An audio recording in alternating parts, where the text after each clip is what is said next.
just tell me what's going on. I feel like you're a girlfriend trying to are you breaking up with me or what? Like, what's going on? And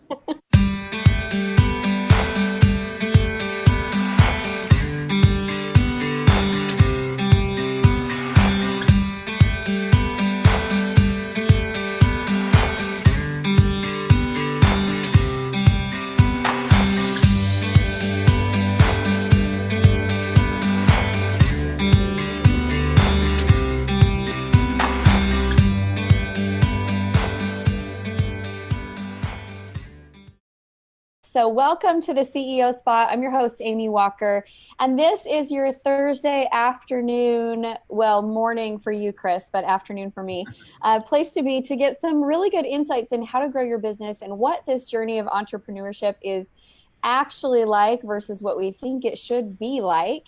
And today I've got one of my longtime friends and longtime collaborators back on the show. So Chris Miles, welcome. We're so excited to have you here. thanks, Amy. It's fun. Yeah, I know. I saw your Facebook post and we'll get into that, but he wrote a Facebook post that really spoke to me about a week ago. And I was like, Chris, we got to get you on. So let me give you the official introduction of Chris, and then I'll tell you what I love about Chris. So Chris is the cash flow expert, and he is an anti-financial advisor. He's a leading authority in teaching entrepreneurs and professionals how to quickly free up and create cash flow today, spending the time doing what they love the most. He's an author and a podcast host of the Chris Miles Money Show. He's been featured in U.S. News, CNN Money, EO Fire, and has a high reputation with his company Money Ripples at getting his clients fast, life-altering financial results. And his personal clients have increased their cash flow by over $100 million in the last 8 years.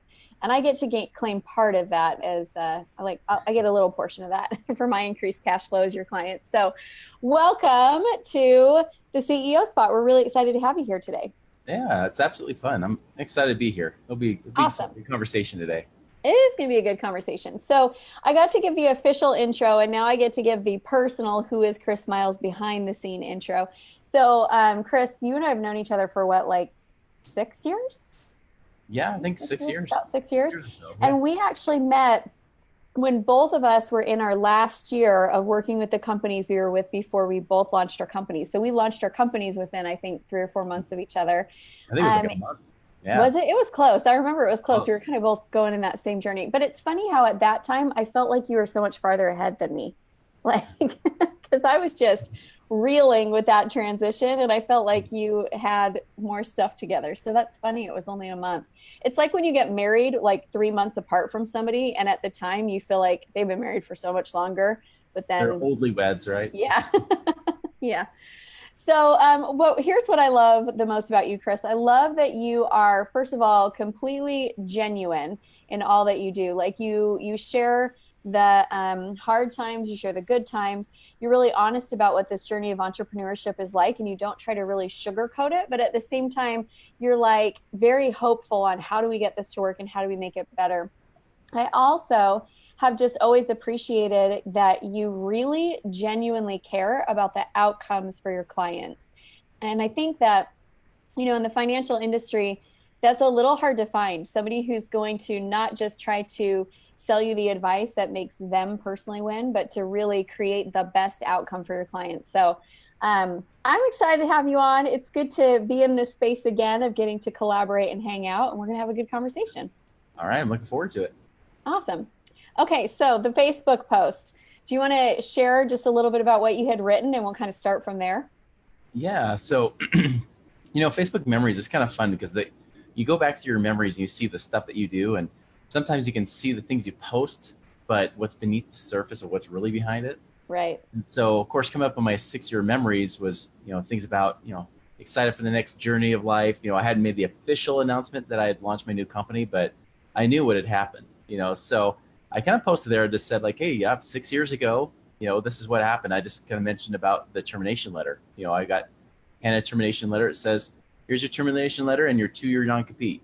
I'm like in shock. I'm like, whoa, what? Are you kidding me? Like, what's going on here? And what had happened, I had called a meeting with the owner of the company, right? There were some tensions building. Sales were down in that company. They had been declining over the previous year to 2 years. Right. And there's a lot of recommendations I've given them they hadn't taken. In fact, they didn't take it till 2 years later after I left before they started taking my advice and then finally started turning around. But I started giving them advice and stuff like that, and there was tensions because obviously they had high overhead and they didn't know how to make ends meet. And plus, I had an ex-wife who basically like sent them bad, private messages on Facebook that didn't help either. So I was like, okay, I got to clear the air because there's tension. Nobody's talking about it. They're just talking behind each other's backs. And so I called this meeting, and in the meeting, I said, hey, like I figure we need to get the air clear. First off, I did not inspire that, those messages and stuff. Mm-hmm. Secondly, like I want to do more for you guys. I want to help out. I want to, obviously I've always seen myself as a partner in this company, even though I didn't have an official partnership, like I was getting paid for, right?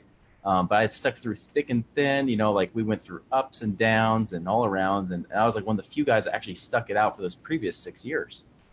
And so, as we're talking, I said, I want to speak more. I want to do more to help out, and bring in more leads and things like that, try to solve some of these issues. He's like, nah, I don't see that in the cards. Well, how about this? No, this, no. I'm like, wait a minute, are you firing me?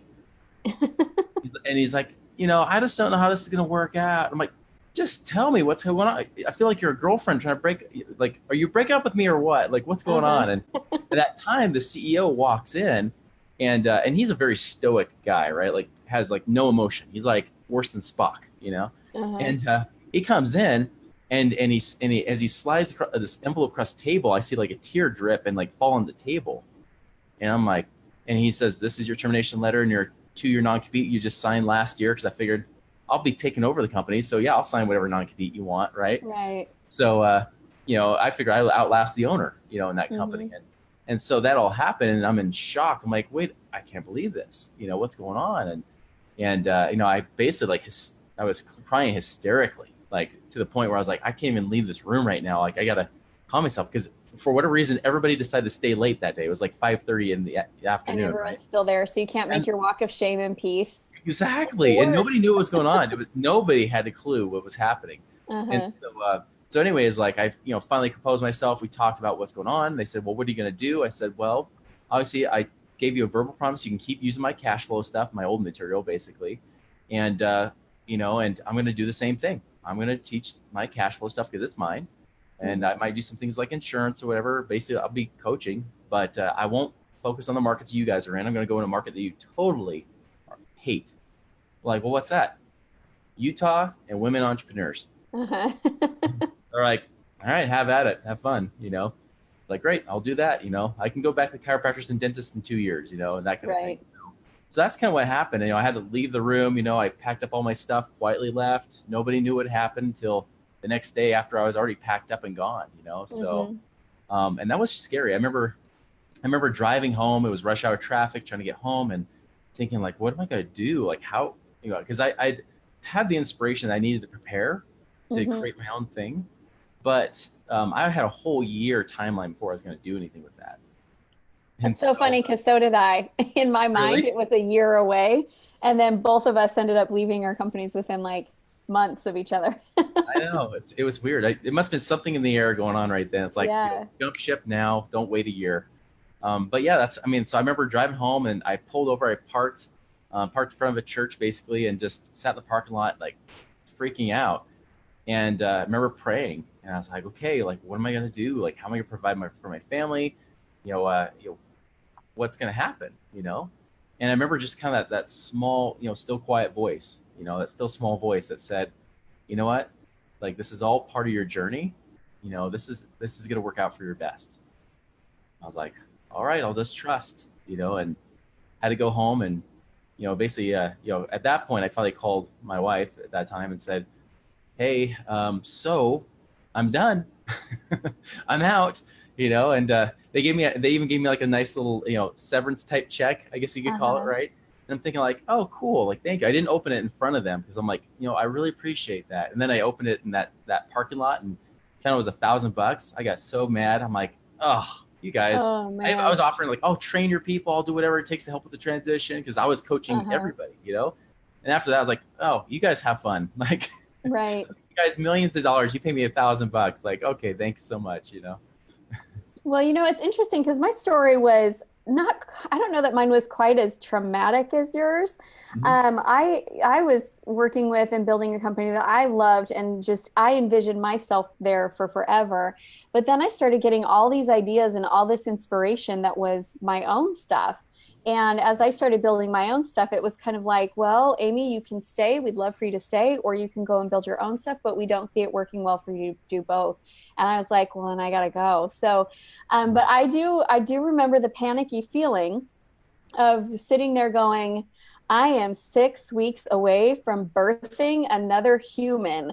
And now I'm supposed to start a business. Like, this is the worst possible time. It's not what I want to do. I want to go on maternity leave. I don't want to go and start a company and do all of the work and get into it. And I remember feeling pretty terrified. But also, it was this mixture of like I was terrified, but at the same time, I was really clear that it was the right path to take. Did you have that feeling when you were in that place? Oh, definitely. Yeah. I mean, I felt prepared. Like I remember feeling very spiritually prepared up to that point. Mm-hmm. Like I really believe that the best business decisions you can make is following your gut. I mean, really, it is like Yeah. following the intuition. Because sometimes your head can overthink things and psych you out and get you to do the Yes. wrong, and you end up going back to the path that's right, anyways. And I remember feeling like I was like, I need to create my own thing. And at first, it was just like an outlet, right? Like I was thinking, like I can make this synergistic. I can do my own marketing, Yeah, that was drive the how I felt too. company. Just That's the like thing I that just you're need an doing. outlet. Yeah, well, Yeah, it was it's like, so funny because we had such a similar journey. Like I really truly thought I was invested in this place for the long run, but at the same time I'm getting all these ideas and all this inspiration and all this stuff and I am trying to put it on the back burner in order to grow someone else's dream, right? right. And I kind of feel like at some point God was like, Amy, you're not getting the memo that you're supposed to fly out of the nest, so I'm going to kick you out. Someone Hmm. else is going to force you to that point where you have to make the decision because you're not leaving and I'm giving you all the ideas that you need for what comes next. So it was just interesting because it was same thing. I just was like, oh, it'll just be my little side project. Just do it on the back burner. It's not going to compete at all because I'm really focused over here. And it was like I wasn't willing to give my inspiration the attention it needed to grow. Yeah. I remember a couple weeks before, I actually did an event with with a woman that said like, "Hey, I want you to come teach your financial stuff." I'm like, "Cool," and I'm thinking like, "This is great. Like, I can drive in more leads in the company. Like, it's just more help to stabilize the company, right?" And I remember that there was like drama in that company. I remember it's been so nice not being a part because there's not all the I don't have all the drama anymore, right? There are some cultures that just love drama, and that was one of them. And I was like, "Why are you guys throwing a fit? Like I'm doing something bad. I'm trying to drive leads into our company. Like, Right. what's the big deal?" But it's like, yeah, but you're out on your own. Who cares? Like, that's better than just sitting around doing nothing, working. I love coaching. I was like coaching 10, 12 hours a week, making like, Mm-hmm. 70, 80 grand a year. But I'm like, I can do way more. I have a mission. It's not just about, getting paid. It's like, what's that mission? You know? Okay, so both of us went through that experience where plan A all of a sudden is shifting, and you're Mhm. looking at it going, okay, now I've got to pivot. And I've thought about this because pivoting is something that I've, if you asked my husband, he would tell you that I love to pivot because I do it a lot. If you asked anyone around me, they would tell you that I love to pivot. But the truth is, internally, I have pivot resistance. So I think Mhm. there's two types of pivots. One is the one where like all your options are cut off and you're forced to pivot.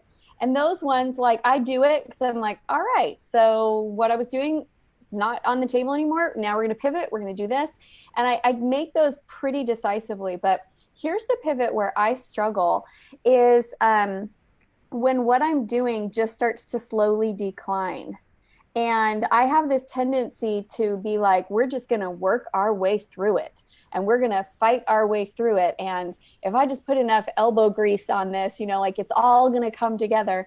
And I hold with this picture of what it's supposed to look like and where we're supposed to go. And so those pivots I have found personally, I make too late.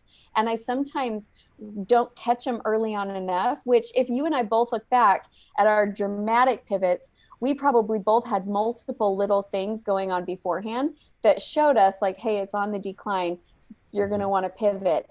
But I like hang in there until it gets to the point where now it's the dramatic pivot. Have you seen that in your own business since you've been out on your own for the last 6 years? Have you noticed that need to pivot in your own and how you do get the inkling earlier? Yeah, I think getting the inkling is key, and then I'm a slow pivoter. Like I really am. Mhm. Like I'm almost like turning a barge in a Uh-huh. way.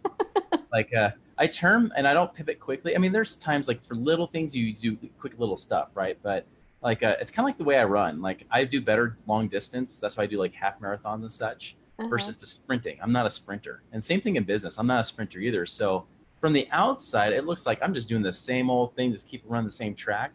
Hmm. Internally though, there are small little changes I'm making, or I'm making little adjustments here and there. But I mean, like, so I mean, like with you and I, like we haven't talked for a couple of years. Like it might seem like, oh, he's in a different market now, like, or he's doing this a little bit differently. But it's not like there's still the same theme, you know. Right. And I do that because I like to avoid confusion. I want people to know that there is stability. Like I'm not just like, whatever feels good in the moment, I just jump Yeah, around. here today, gone That's just not my. tomorrow. Yeah, Absolutely. exactly. Yeah, I'm not Yeah, a flash in so the pan. mine, it's been interesting the evolution of business because I feel like when I look back on my path, that there has been that continuity, but there's just like these seasons that it's like you spent a season over here that then taught you what you needed to go into the next season over here, which then opened up the doors that brought you to this place over here. And so I have I have personally felt some trepidation, I guess is the right word, as I move into that next season and kind of shift. Although the core messaging is the same and the focus is the same and what I do is the same, my skill set changes.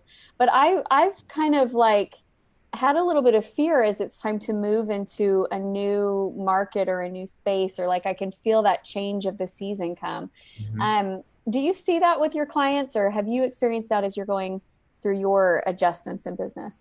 Yeah, that's why I love coaching. Like that's one thing I kept trying to express to the previous company is like, hey, I'm kind of like the boots on the ground. Like I know what people are thinking and the words they're saying, which I treasure what people say because if I listen and I take those words, I can use that in my marketing too to say, Mm-hmm. hey, this is what people are saying now. This is what they're feeling, and you feel like you have that connection where most people that go into coaching, they end up like outsourcing all their coaching and then they're just speaking everywhere, and Mm-hmm. they lose that connection with people. They really do. They lose that. They get out of touch with that. What's going on in people's hearts, and minds.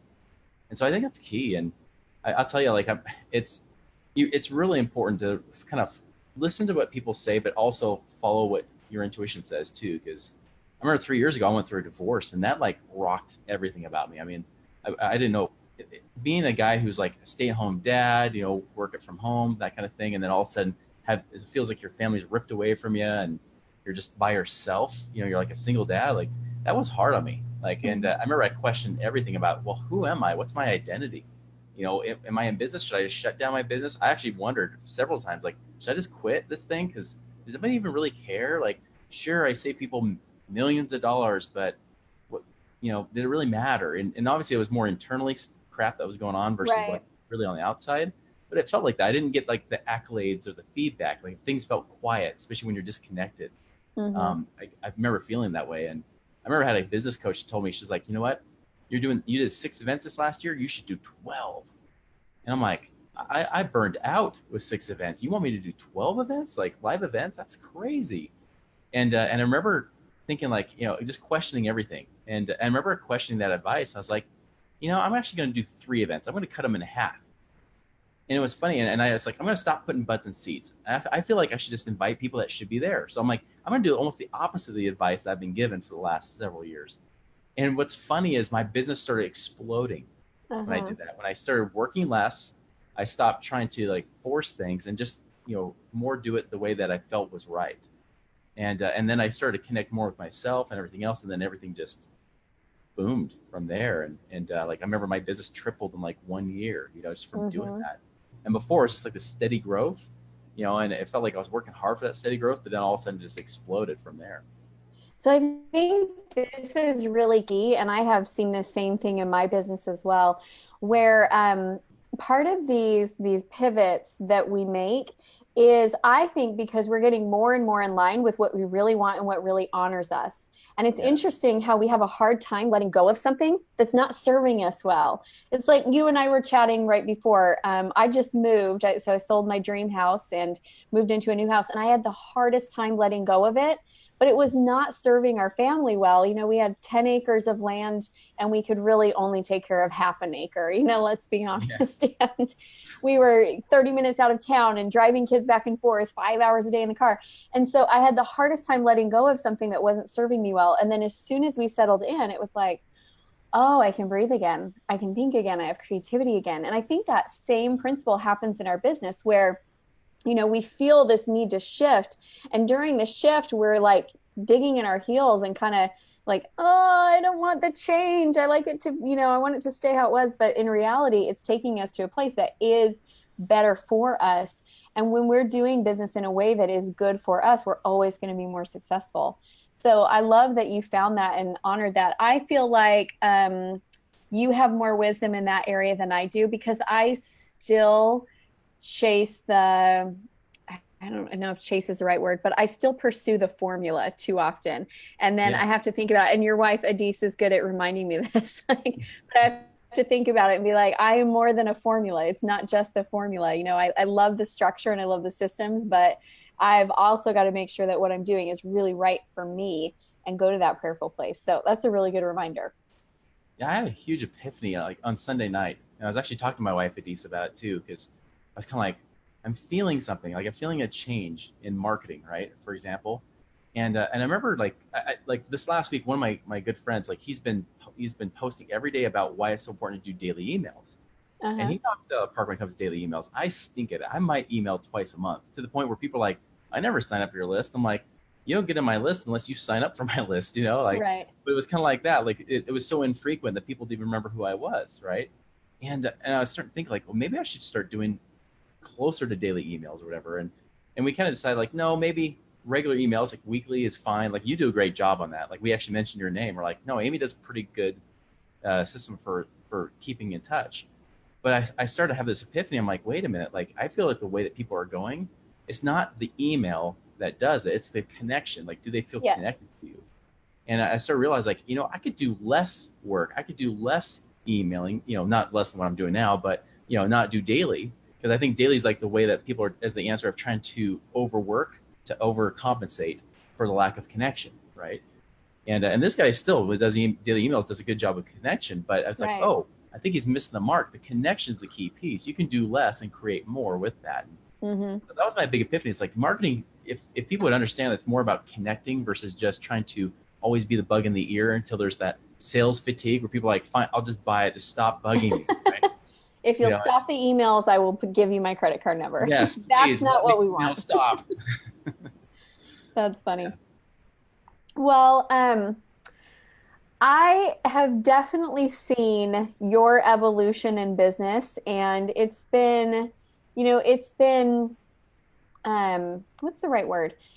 Inspiring. It's been inspiring to me to watch you hit the points where, like you hit the pivots and even though you're saying, it's a slow ship that turns, you still go through each one really thoughtfully and really intentionally and with a lot of courage.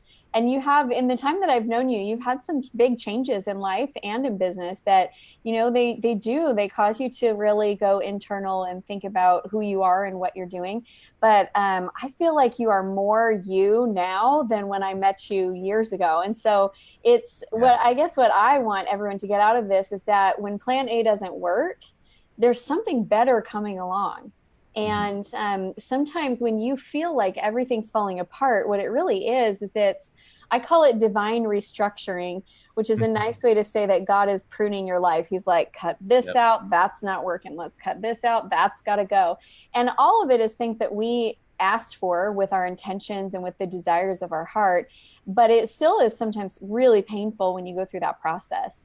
But I know for me, I wouldn't take back those moments of pruning and those years of, pivoting and adjusting because all of it has always brought me to the next place, which always ends up better. And it's not less scary for me when I have to make the next transition, because I'm still like, is it going to land out well? Like I know this is change. I know in the past it's always worked out well, but I still have a little bit of that fear.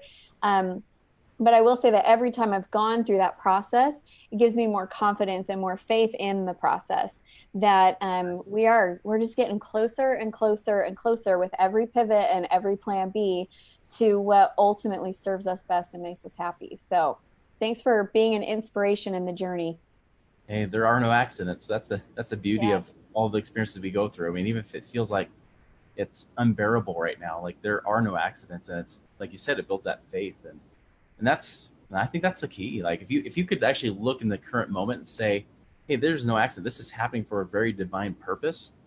And to say, you know what, when I look back on this, and that's what I kind of had to say, like when I was in that parking lot, praying, it's like, and I got that feeling, it's like, when you look back, this will be like you said, like a pivot point. Like this will be a key Right. turning point in your life that will change everything. And it's true. Like I'm living beyond the life of my dreams from Mm-hmm. that day. Like the life of my dreams was more like, cool, time with family, making a decent income, that kind of thing, making an impact in people's lives. And now looking at what I'm doing now, it's like, yeah, like I've got more than a decent income, and I've got way more free time than I expected, and I'm still impacting lives and blessing lives. And I think that's what we all kind of want to work for to some level or degree, is that we want to bless our own lives and the lives of those around us and make an impact or imprint on this planet. And there are no accidents. Everything we're going through happens for a reason, so that God can prune us and get us ready for that. Awesome. I love it. Okay, so Money Ripples and Chris Miles, how can people who are listening, because I mean, I listen to you and I'm like, this is the kind of guy that I want advising me on my money. Someone who actually cares and who is genuine and has been there, and really lives and teaches the same thing. So, what's the best way for our listeners to get in touch with you, and what can you help them with? Yeah, I mean, the main thing I teach is cash flow. Like, because cash flow, having more money coming in than what's going out, I mean, that's the key to freedom. That gives you more options in life. And when you have more options, you have more freedom because you have choice. You don't feel like you're stuck in one direction or one rut. And so I teach that in a lot of different ways. I teach people how to work because they want to, not because they have to, right? Create that passive income and that kind of thing. And so you can go, like, for example, my podcast is called The Chris Miles Money Show. You can find it on iTunes, or you can, on any podcast app or that kind of thing. Or if you're like, hey, I need ways to find extra cash, I got a great free ebook on my website, moneyripples.com. You can check out. That's there. Awesome. All right. And for those of you that are listening, make sure that you join the CEO Spot private Facebook group for more conversation and just support and connecting with other entrepreneurs that are in the thick of it, just like you. So thank you so much, Chris, for being on. And thank you, everyone, for watching. Have a great day, everyone. Thank you. Bye.